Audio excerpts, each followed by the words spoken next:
Class 10th अगर आप लोग चाहते हैं कि साइंस में आप लोगों के 80 में से 80 मार्क्स आ जाएं तो आप लोगों को चाहिए होंगे 20 टॉप एमसीक्यू क्वेश्चंस और बाकी के 60 मार्क्स के सब्जेक्टिव क्वेश्चन। तो इन दोनों का ही जुगाड़ हम लोगों ने कर दिया है आप लोगों के लिए। हम लोगों ने टॉप 100 एमसीक्यू क्वेश्चंस बनाए हैं जिसमें से कंफर्म है आप लोगों को उसी में से 20 क्वेश्चंस देखने को मिलेंगे इस साल अपने बोर्ड एग्जाम में। और रही बात सब्जेक्टिव क्वेश्चन की, तो उसके लिए हम लोगों ने आप लोगों के लिए क्लास लगाई है, मास्टर क्लास। और उस मास्टर क्लास में टीचर खुद आएंगे, आप लोगों को बताएंगे कि सब्जेक्टिव क्वेश्चन को कैसे लिखना है, कौन से सब्जेक्टिव क्वेश्चन आएंगे जिससे आप लोगों का एक भी मार्क ना कटे और पूरे 80 आउट ऑफ 80 आप लोगों को मिले। उसके लिए करना क्या है, अभी के अभी गूगल प्ले स्टोर से जाकर के केल्विन लाइव ऐप को डाउनलोड करो। जैसे ही आप डाउनलोड करोगे साइन अप करिए। साइन अप करने के बाद आप लोगों को ये दो फोल्डर दिखाई देंगे, एक पे लिखा होगा free master class in PDF, वहां पर आपकी मास्टर क्लास होगी और वो कोर्स बिल्कुल फ्री है। और उसी के नीचे दिख रहा होगा आपको टेस्ट सीरीज, उसमें 5 टेस्ट मिलेंगे, 20-20 क्वेश्चन के टेस्ट होंगे, आप लोग उन टेस्ट को दे सकते हो और ये सब कुछ बिल्कुल एकदम फ्री है। तो सोच क्या रहे हो, अभी के अभी डिस्क्रिप्शन में जाकर के चेक करो, आप लोगों को लिंक दिया हुआ है हमारी ऐप। हेलो बच्चों, तो कैसे हैं आप लोग? उम्मीद करता हूँ आप बढ़िया होंगे। तो आज इस वीडियो के अंदर हम जो बात करने वाले हैं, हम बात करेंगे माइंड मैप के बारे में।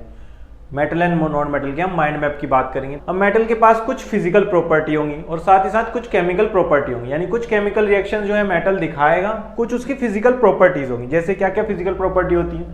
सबसे पहला सॉलिड होते हैं, यानी जितने भी मेटल्स हैं वो सब क्या होते हैं, रूम टेम्परेचर पर सॉलिड होते हैं। या रूम टेम्परेचर मतलब नॉर्मल टेम्परेचर पर सॉलिड होंगी। जैसे आयरन हो गया सॉलिड होता है, एल्यूमिनियम हो गया सॉलिड होता है। लेकिन एक ऐसा मेटल है जो कि रूम टेम्परेचर पर सॉलिड नहीं होता है, वो होता है मरकरी। तो आपको ये ध्यान रखना है कि मरकरी एक लिक्विड होता है और साथ ही साथ वो मेटल भी होता है।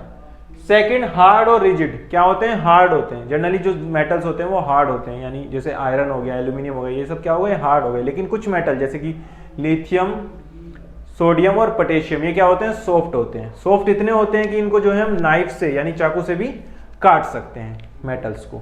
चलिए, तो तीसरा पॉइंट इसके अंदर आता है लश्रस। लश्रस मतलब चमकते हैं। चौथा आता है मेलेबल। मेलेबल मतलब एक थिन लेयर की शीट्स बना सकते हैं हम किसी भी मेटल से। जैसे आपने देखा हो कोई भी मेटल है उसको हम पीट कर, कैसे हथौड़े से पीट कर क्या बना सकते हैं? एक लंबी शीट्स बना सकते हैं। साथ ही साथ डक्टिलिटी, यानी उसको हम वायर की फॉर्म में कन्वर्ट कर सकते हैं, तो डक्टाइल होता है। लेकिन केमिकल प्रॉपर्टीज की बात करें तो सबसे पहले ये ऑक्सीजन के साथ रिएक्ट कर क्या बनाता है?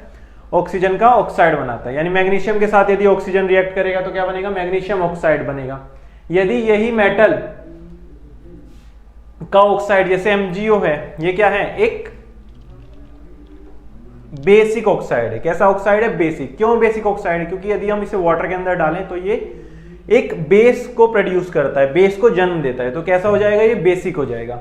साथ ही साथ जो एम्फोटेरिक नेचर के भी होते हैं कुछ ऑक्साइड मेटल के, जैसे कि जिंक हो गया, एल्यूमिनियम हो गया, ये सब क्या होंगे? एम्फोटेरिक। एम्फोटेरिक मतलब जो एसिड के साथ और बेस के साथ दोनों के साथ ही रिएक्ट करें, उन्हें हम क्या कहेंगे? एम्फोटेरिक ऑक्साइड कहेंगे। दूसरा आता है हमारे पास नॉन मेटल। नॉन मेटल क्या होते हैं?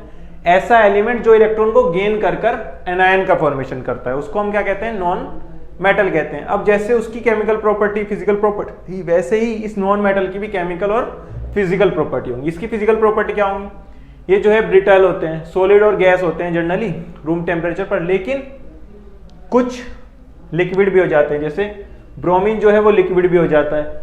नॉन लश्रस होते हैं, यानी चमकते नहीं है। लेकिन आयोडीन क्या है? वो शाइन करता है। लेकिन क्या होते हैं? और साथ ही साथ नॉन सोनोरस, यानी साउंड प्रोड्यूस नहीं करते हैं। मेलेबाइल नहीं होते हैं, डक्टाइल नहीं होते हैं, यानी वायर्स नहीं बना सकते इनकी।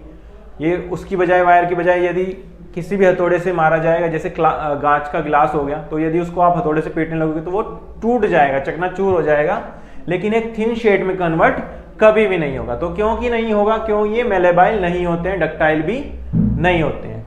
क्लियर है? साथ ही साथ ये गुड कंडक्टर नहीं होते हैं। किसके? हीट और इलेक्ट्रिसिटी के, यानी हीट और इलेक्ट्रिसिटी इनके अंदर से पास नहीं होगी। चलिए, तो इन दोनों के बीच में जो आता है वो होते हैं मेटलॉइड। मेटलॉइड क्या होते हैं? मेटलॉइड ऐसे एलिमेंट्स होते हैं जो मेटल और नॉन मेटल दोनों की ही प्रॉपर्टी को शो करे। क्या क्या एग्जांपल होंगे इसका? एग्जांपल होगा सिलिकॉन, जर्मेनियम, टिन, एस्टाटीन, ये सब इसके एग्जांपल हो जाएंगे। ठीक है बेटा। तो इसके बाद बात आती है इसके अंदर कि आयनिक कंपाउंड और इलेक्ट्रोवैलेंट कंपाउंड। लेकिन उससे पहले हमें कुछ ऐसी केमिकल प्रॉपर्टी और जाननी पड़ेंगी मेटल्स के बारे में जो बहुत ही इंपॉर्टेंट होती है। जैसे सबसे पहला, रिएक्शन विद एसिड। कोई भी मेटल जो है एसिड के साथ रिएक्ट करेगा, क्या बना लेगा? सॉल्ट बनाएगा और साथ में हाइड्रोजन गैस रिलीज होगी। अब इस हाइड्रोजन गैस को चेक करने के लिए हम क्या करते हैं, एक कैंडल ले लेते हैं। कैंडल के ऊपर जाकर जैसे ही हाइड्रोजन रिएक्ट करेगी तो वहां पर एक पॉप साउंड क्रिएट होगी, यानी जैसे पटाखा फटता है उस तरीके से एक पट पट की साउंड आपको क्रिएट होगी। तो उससे आप बता सकते हैं कि हाइड्रोजन गैस जो है वो रिलीज हुई है। सेकंड पॉइंट इसके बारे में क्या है कि मैग्नीशियम और मैग्नीज ही दो ऐसी गैस हैं जो HNO3 के साथ यानी नाइट्रिक एसिड के साथ कंबाइन होने पर भी H2 देती हैं, यानी हाइड्रोजन देती हैं। बाकी सब क्या करती हैं, क्योंकि HNO3 क्या है, एक ऑक्सीडाइजिंग एजेंट है, तो वो H2 ना देकर H2O यानी वाटर देने लगती हैं। चलिए, एक एक्वारेजिया नाम का एसिड होता है जिसके अंदर क्या होता है, कंसंट्रेटेड HNO3 और कंसंट्रेटेड HCl होता है। जो HCl होता है वो कितना हिस्से में होता है, 3, और जो HNO3 है वो 1 रेशो में होता है, यानी 3:1 रेशो या 1:3 हो जाएगा, जिसके अंदर 3 रेशो जो है वो किसका है, HCl का, कंसंट्रेटेड हाइड्रोक्लोरिक एसिड का, और जो कंसंट्रेटेड HNO3 है वो उसके कंपैरिजन में एक हिस्सा प्रेजेंट है।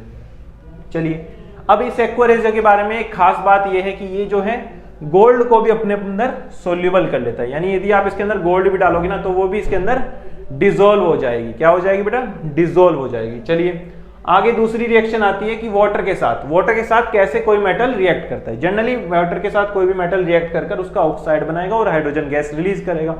अब इसके अंदर जैसे सोडियम हो गया या पोटेशियम हो गया, वो तो बहुत तेजी के साथ रिएक्ट करते हैं। किसके साथ, वाटर के साथ, और ठंडे पानी के साथ ही रिएक्ट कर जाते हैं, यानी कोल्ड वाटर के साथ ही रिएक्ट कर जाते हैं। लेकिन यदि हम कैल्शियम की बात करें तो कैल्शियम जो है बहुत तेजी से नहीं रिएक्ट करता, किसके साथ, कोल्ड वाटर के साथ, लेकिन रिएक्ट करता है। इसके बाद जो आती है वो आती है मैग्नीशियम। मैग्नीशियम क्या है, हॉट वाटर के साथ रिएक्ट करता है, यानी थोड़ा पानी गर्म होना चाहिए तभी मैग्नीशियम जो है रिएक्ट कर अपना ऑक्साइड का फॉर्मेशन करेगा। उसके बाद बात आती है यहाँ पे एल्यूमिनियम, आयरन और जिंक की। ये तीनों क्या करती हैं, स्टीम के साथ रिएक्ट करती हैं। स्टीम माने भाप के साथ रिएक्ट करती हैं, तो भाप होगी तभी ये रिएक्ट कर कुछ ऑक्साइड का फॉर्मेशन कर पाएंगी। चलिए, और लास्ट होता है कि PbCu और AgAu, यानी लेड, कॉपर, सिल्वर, गोल्ड, ये क्या होंगी, कभी भी रिएक्ट नहीं करेंगे। किसके साथ, पानी के साथ, वाटर के साथ रिएक्शन शो नहीं करेंगी। उसके बाद बात आती है आयनिक और कोवलेंट